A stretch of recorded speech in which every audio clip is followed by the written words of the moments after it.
So now in 2023, Tom Ford came out with Cafe Rose, but we also had Grey Vetiver Parfum. This one was a few months back, if I'm remembering correctly, and I do want to give a very special shout out to my friend Chris from the channel Casual Fragrances for allowing me to borrow his bottle for review. Thank you so much, Chris. This is Grey Vetiver Parfum. We've gotten stronger here.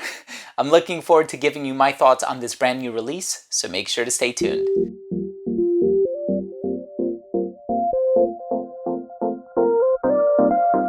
Now, before I begin today's episode and I give you my thoughts on Grey Vetiver Parfum by Tom Ford, and of course I do have the original, which I think is Eau de Toilette, if I'm remembering correctly, and might have actually been available in a couple different concentrations. I'll tell you all about this one. The smell, the notes, the performance, how similar I think it is to the original, so on and so forth. But I do want to start the video off first by saying that if you're a fan of fragrance-related content, please do consider supporting the channel by subscribing to it, hit the bell, and give this video a thumbs up. It would really mean a lot to me. Now, of course, I have the original Grey Vetiver, and I think it's a very classy scent. I think it's classy, it's elegant, it's sophisticated. Of course, it gets compared to fragrances like Vetiver by Guerlain or even Vetiver by Roja Parfum. It's that type of a vetiver. It's a little bit on the darker side of things. It's not a squeaky clean vetiver like Creed's original vetiver, so this one is certainly on the darker side of things. And of course, with a designation like Parfum, one would get the impression that this one is going to be even stronger, even darker. You take a look at the note breakdown, and it's actually quite simple. There's orange blossom, saffron, and Haitian vetiver. In any case, I'm excited to give you my thoughts on this fragrance. I'll let you know everything about it. Let's go ahead and start things off with a quick look at the presentation.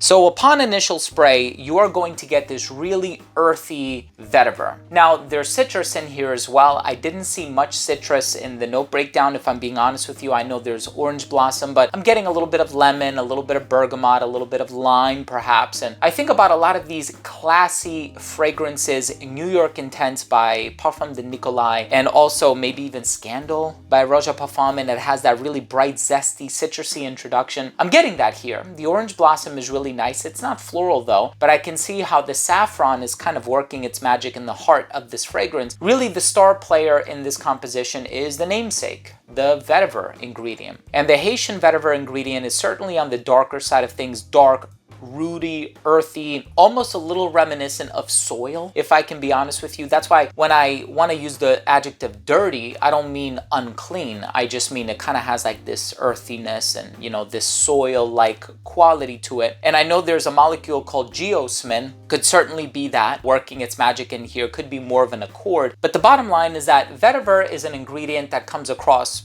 elegant, professional, refined, sophisticated, classy for a lot of people. And I do find that this fragrance is quite classy, if I'm being honest with you. I'm not the biggest fan of vetiver. I gotta be honest. I don't have a whole lot of vetiver fragrances in my collection by choice because I want to wear them. Honestly, it is by choice. I purchased them to review them, but I don't wear them as often as I would like. And that's because when I'm going for something classy and elegant, I just like to keep to the citrus. Of course, there's other elements in fragrances that I really chase after as well. But as far as this fragrance is concerned, the vetiver has gotten stronger. Can you tell that this is a flanker of the original Grey Vetiver?